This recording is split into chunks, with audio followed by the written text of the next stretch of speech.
voy a recorrer una serie de preguntas, nos vamos a ir haciendo una serie de preguntas, voy a dar pocas respuestas y voy a intentar hacer muchas preguntas. Y empiezo por la primera.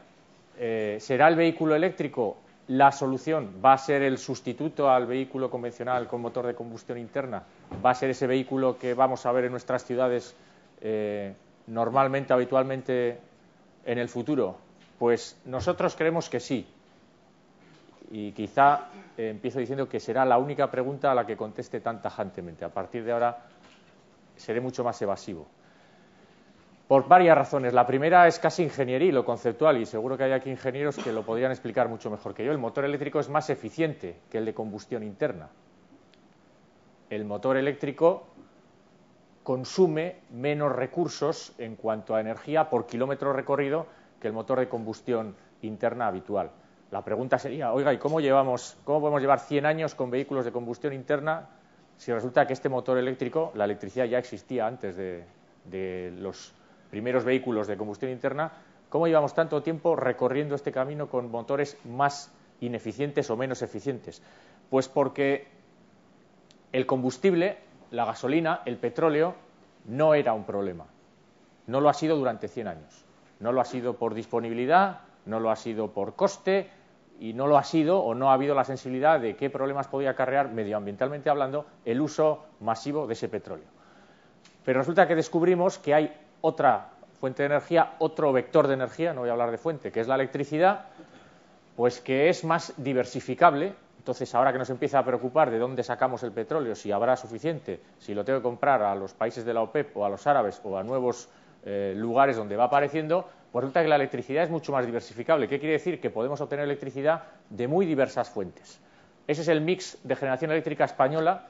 En el 2008, del 2009 es todavía mejor porque ha subido la parte renovable. La eólica creo que va a estar, y Alberto seguro que hará alguna referencia, bastante por encima de ese 10 que tenía en el año 2008, pero lo que sí podemos ver es que podemos obtener electricidad con muy diversos combustibles, algunos de ellos hidrocarburos, como es el gas, el petróleo o el carbón, pero tenemos la nuclear, que emitir no emite, y contaminar no contamina, y tenemos todas las renovables que están emergiendo. La electricidad es, por tanto, más limpia en general, es decir, aunque le demos un peso al mix a las renovables, que aquí está en torno al 20 y tantos, y como decía, el año 2009 será superior, es más limpia, tanto desde el punto de vista de emisiones de partículas como desde el punto de vista de la emisión de CO2. Y, por tanto, es más sostenible. Y aquí es donde llegamos a la clave. El utilizar electricidad para mover los vehículos nos va a permitir recorrer más años o parece que va a tener un futuro a más largo plazo que los derivados del petróleo. Y no voy a entrar, obviamente, no corresponde hoy hablar del pico del petróleo, pero ya sabéis que se está hablando desde hace mucho tiempo, si estamos ya, según esa gráfica, ya hemos superado el pico del petróleo, que es el momento a partir del cual las nuevas reservas de petróleo que se van descubriendo son menores en cantidad que el consumo que vamos teniendo anualmente. Por lo tanto, ni por disponibilidad, ni por limpieza, ni por garantía de futuro podemos utilizar masivamente o deberemos utilizar masivamente a futuro el petróleo para mover los coches como lo hemos hecho hasta ahora. Pero todo esto, la electricidad, que es todas esas cosas mejor que el petróleo, no la podríamos usar si no tuviéramos la forma de meterla en un vehículo y poder llevar esa electricidad de un lugar a otro para mover el vehículo. Y ahí es donde aparecen las baterías y donde estamos ya, quizá es muy osado decir que ha superado o ha alcanzado el umbral crítico, estamos en un umbral suficiente para que en los últimos tiempos hayamos empezado a hablar de que ya a partir de ahora parece que va a ser posible que las baterías, en concreto las de litio-ion, que son las que consiguen o han conseguido una reducción en el coste, en el kilovatio hora generado, estamos ahora en ese entorno de los 800 euros por kilovatio hora, parece que se predicen unas curvas de aprendizaje de reducción del coste de la batería importantes, aunque como la propia gráfica dice, a partir del 2020, Dios sabe. Y bueno, pues ya empezamos a tener pesos de batería razonables para llevar en un vehículo con la batería de litio-ion. Estamos hablando de que para una autonomía de 200 kilómetros hoy tenemos que llevar una batería de 232 kilos, cuando, pues lógicamente, si fuera de plomo, tendríamos que llevar 2.700 kilos, que parece que no es muy razonable, y las tecnologías de níquel, pues también están en niveles mucho más altos. Por lo tanto, podemos decir que por estas tres razones nosotros creemos que sí, que el vehículo eléctrico va a ser el sustituto del vehículo convencional. La pregunta no es si va a ser, creemos que esa no es la clave, porque como veis, razones poderosas hay para decir que lógicamente, racionalmente debería serlo. La pregunta es cuándo. Y ahí pues empezamos a hacer los ejercicios de prognosis y de empezar a mirar al futuro. He puesto esta gráfica, que es una de las muchas que podéis encontrar por ahí, dependiendo del consultor o el estudio o el survey que se haga, pero parece que hay una cierta coincidencia en poner el 2020 como un horizonte en el cual las ventas de vehículos eléctricos empiecen a tener un porcentaje significativo de las ventas totales. Creo que en esta están hablando de que entre vehículos completamente eléctricos, los full electrics y los plug-in, los híbridos enchufables, está en torno al 10% del total de las ventas en el 2020, aunque ya veis que el híbrido que combina el motor de combustión con un motor eléctrico, pues va a tener una cuota pues prácticamente del 40% si hacemos a ojo esa distribución de lo que van a ser las ventas en el 2020. Con lo cual, todos los expertos se van cubriendo y dicen, yo por si acaso te digo que hasta el 2020 no vamos a tener cuotas significativas y mientras tanto vamos viendo. Bien, primera pregunta en la que no me mojo. Y luego la otra pregunta del millón es la del cómo. Entonces, desde hace unos meses, pues nos preguntan repetidamente, ¿y cómo va a ser la introducción? ¿Serán los coches urbanos, recorridos urbanos, baja autonomía? ¿Serán otros modelos? ¿Empezaremos por las flotas? ¿Empezaremos con los coches de usuarios o coches de empresa? ¿Las baterías serán de recarga rápida, muchas horas, pocas horas, recarga lenta? Al revés, perdón, recarga lenta, muchas horas, rápida en pocos minutos. ¿O habrá que cambiar la batería? ¿Nos venderán el coche entero o nos venden el coche sin batería y la batería es del propietario que nos la alquila y hay un modelo de negocio? El modelo de negocio va a ser como el de la telefonía, ¿no? ¿O habrá licencias? Bueno, cada vez que nos preguntan esto, en el EVE, a mí, a Enrique Monasterio, que está por ahí, que es el que más sabe de esto, yo siempre digo que se han equivocado de sitio.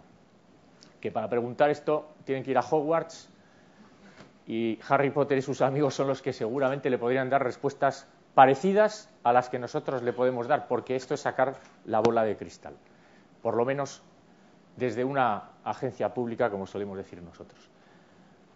Cada emprendedor, cada empresa, cada negocio está ahora y debe estar ahora, es lo que estamos diciendo nosotros, pensando, mirando en su bola de cristal y consultando con sus magos asesores cuál va a ser mi oportunidad, por dónde tengo que ir, por dónde se va a mover el futuro, pero no esperéis que servidores públicos os demos respuestas tan complicadas en este momento.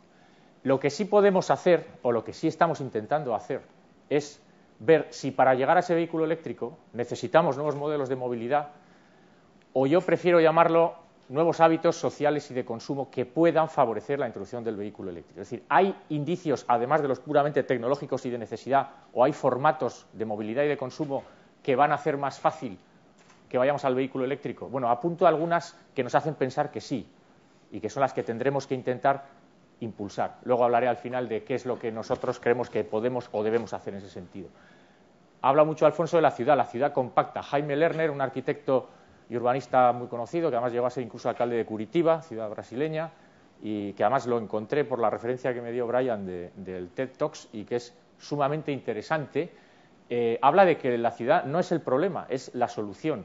Y habla de que, bueno, pone el ejemplo de Evita, la tortuga, que qué mal haríamos si a la pobre tortuga le cuarteáramos su caparazón y le rompiéramos por cada una de esas divisiones que tiene, y pone el símil con la ciudad. Dice, ¿tiene sentido que en la ciudad tengamos una zona para trabajar, otra para vivir, otra para divertirnos y otra para pasear? No, él va a un modelo de ciudad más compacta, él predica la ciudad más integrada.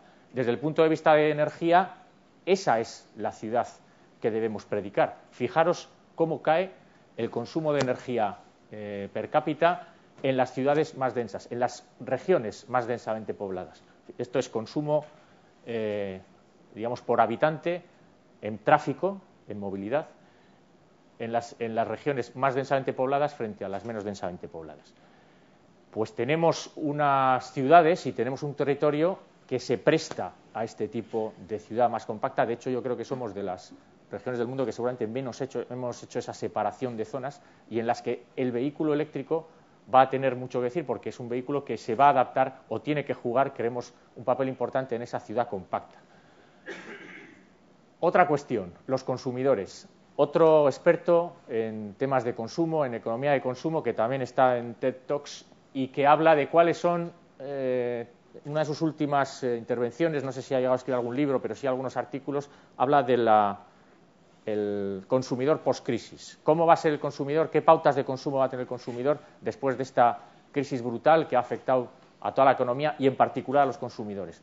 Bueno, pues lógicamente él predica que nos hemos caído del caballo, que hemos visto la luz y hemos llegado a la conclusión de que los años y tiempos de esplendor y consumo injustificado no tienen sentido y que el consumidor post-crisis va a tratar de consumir menos, que va a ser una pauta, que va a consumir respetando más el entorno, siendo más consciente de qué impacto tiene a su alrededor todo eso que va a consumir, que va a comprar menos veces, que va a tratar de que los bienes que compra le duren más. Fijaros que son pautas que tienen que ver o pueden estar ligados al vehículo eléctrico en cuanto que es menos consumidor, lo hemos visto que es más eficiente, es más respetuoso con el entorno, debería durarnos más tiempo o tendríamos menos motivos de cambio de vehículo. Y una tendencia que él apunta, que es el consumismo cooperativo, que esto recurrentemente yo creo en cada periodo de crisis o de escasez aparece, el de en lugar de que cada uno de nosotros tengamos un determinado bien, ¿por qué no lo compartimos? ¿Por qué no compartimos vehículo, por ejemplo? ¿Por qué no compartimos determinados bienes que compremos? ¿Por qué no compartimos bienes de ocio o bienes o productos que podemos utilizar entre varios, en lugar de que cada uno de nosotros compre uno? En concreto, en el caso del vehículo es una de las cosas, fijaros, que más nos cuesta compartir. Hay esos mitos de que el coche no hay que dejárselo a nadie. Y bueno, suele aparecer, como digo, sobre todo en periodos de crisis, hay que compartir, no podemos ir. Es una aberración, antes hablaba Alfonso de la ciudad y los coches, es una aberración ver esas entradas a las ciudades por las mañanas, hileras e hileras de coches con una sola persona que van, muchos de ellos, del mismo sitio al mismo destino. Y estamos yendo cada uno en nuestro coche. Es mucho más cómodo y es mucho más tranquilo. Bueno, ya hay iniciativas, esto es una página web del Ayuntamiento de Bilbao estableciendo un sistema para compartir coches. Recordáis que también en Estados Unidos, que este problema es todavía más acentuado, llegó a haber campañas en las cuales multaban a los que iban solos en un vehículo, había carriles especiales para los que iban acompañados, entonces se inventó el famoso maniquí, ¿sabéis? El maniquí acompañante, entonces se vendía en las tiendas un maniquí que ponías al lado, iba contigo para poder ahorrarte la multa. Aunque para mí la campaña más imaginativa de fomentar el consumo compartido del coche fue esta. En el periodo de la Segunda Guerra Mundial en Estados Unidos, que obviamente había escasez de todo y especialmente de combustible que había que mandar al frente, hicieron esta campaña diciendo, si vas solo es como si estuvieras yendo con Hitler en el coche. No sé si tuvo mucho efecto, pero desde luego era impactante. Quizá ahora habría que poner, no sé si a Bush o a quién de acompañante, y decir, si consumes tú solo, estás yendo con alguien que no ayuda al planeta. Bien, y una tercera tendencia que creemos que puede ayudar y que puede ser un cómplice de esta introducción del vehículo eléctrico es un cambio asociado con esto que hablábamos del consumidor, el cambio de la pauta de consumo o de compra del coche de lo que ha venido siendo tradicionalmente a lo que creemos que puede ser o a lo que esos nuevos estilos de consumo pueden llevar. Voy a hacer una cierta reflexión sobre por qué se han comprado los coches o cuáles han sido los motivos de compra, y lo podéis ver en la publicidad. La publicidad del automóvil es todo un mundo. El que tenga cierta afición por la publicidad es para hacer una tesis doctoral sobre los criterios, las motivaciones que nos tratan de contar.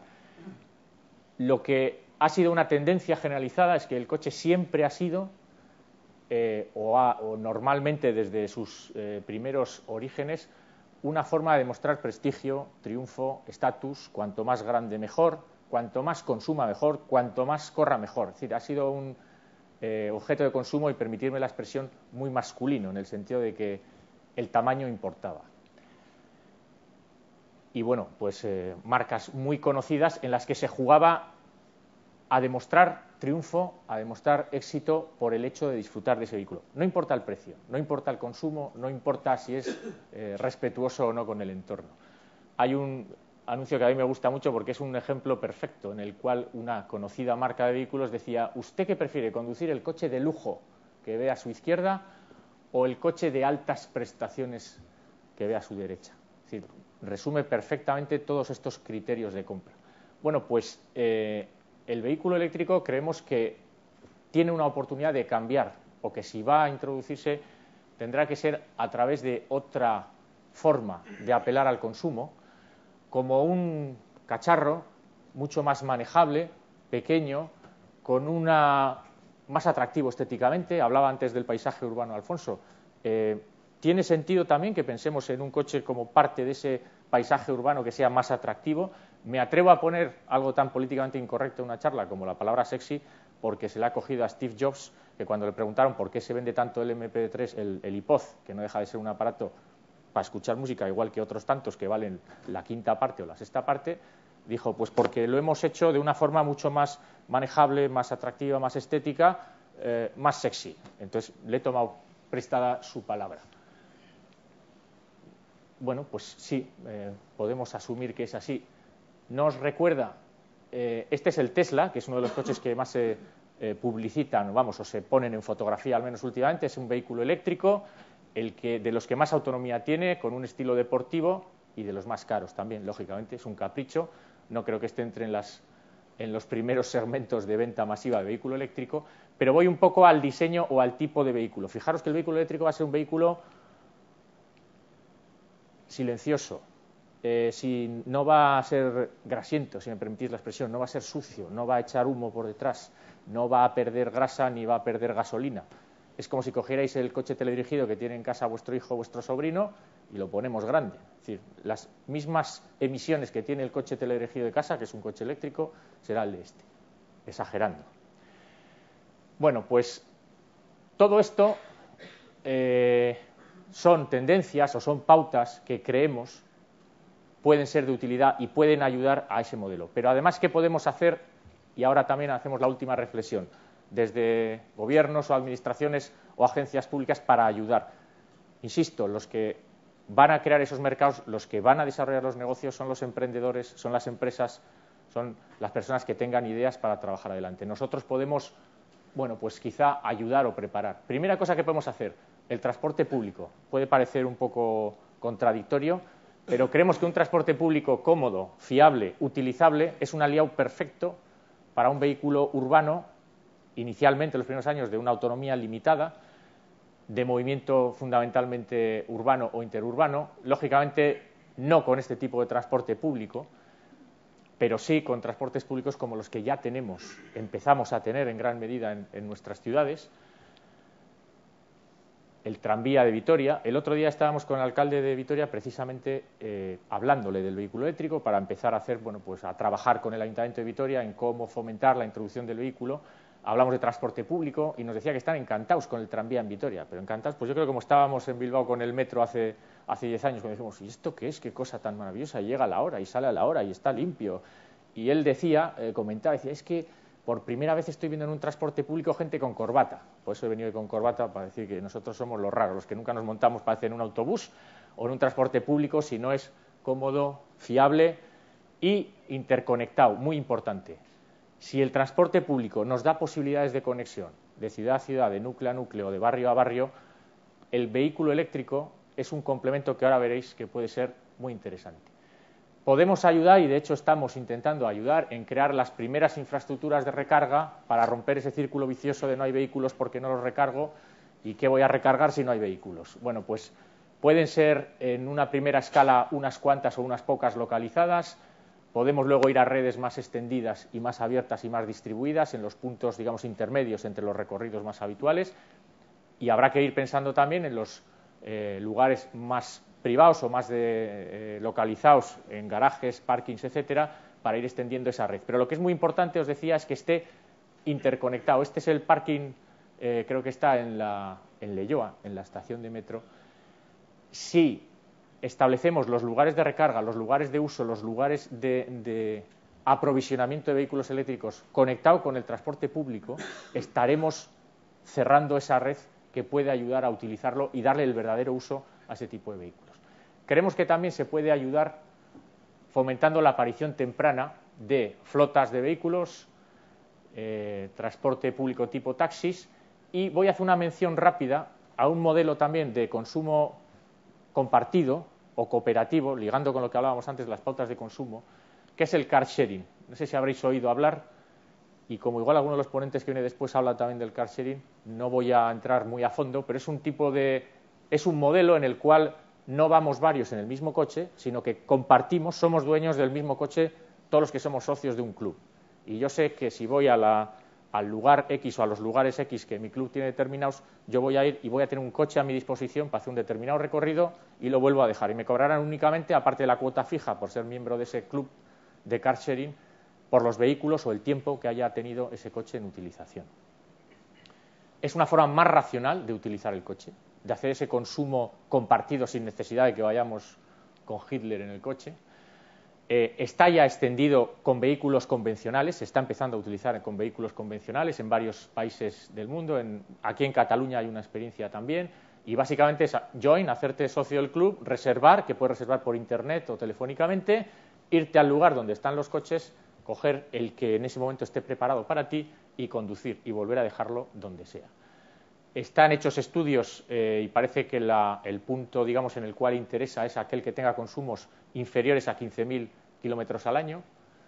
Esta, por ejemplo, es la red de Barcelona, que hay una empresa que tiene ya una red de vehículos. En este caso no son eléctricos solamente, pero creemos que vehículos eléctricos encajan muy bien, o podría ser una de las formas de hacer aparecer esos primeros vehículos, esos primeros consumos de vehículo eléctrico que necesitamos para rodar la rueda.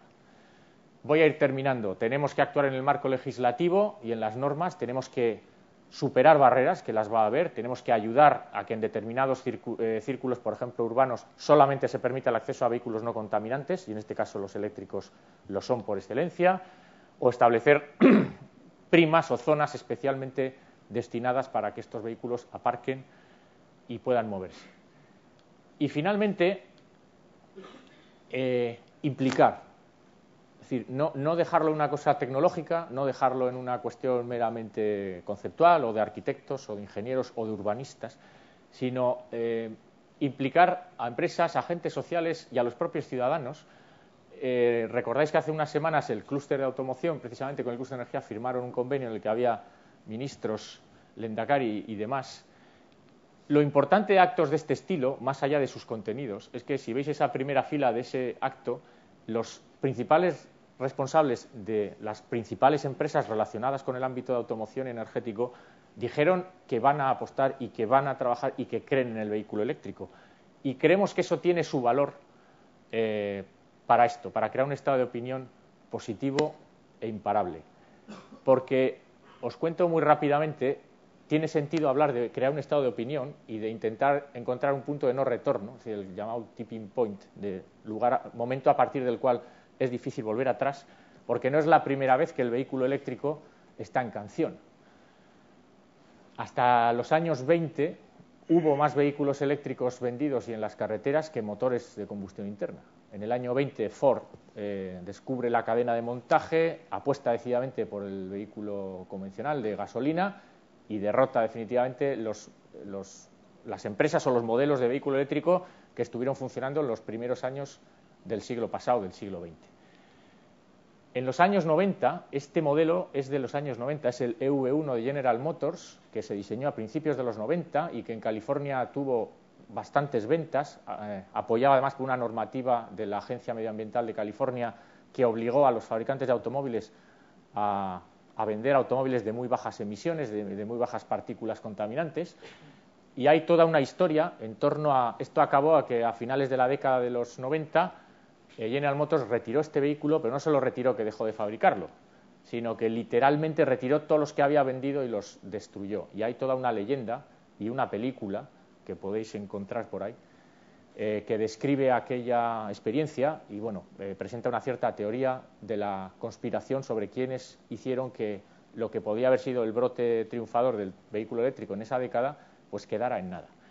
Con lo cual, por eso decía antes que crear ese estado de opinión, trabajar con las empresas, trabajar con los agentes, el que los gobiernos se posicionen en un apoyo explícito, no solo económico, sino muchas veces, como decía antes, legislativo, es importante para que a la tercera, en este caso, sea la vencida. Yo lo tengo tan claro que ya veis, mi próximo vehículo ya lo tengo encargado, por lo tanto, por mi parte no tengo ninguna duda.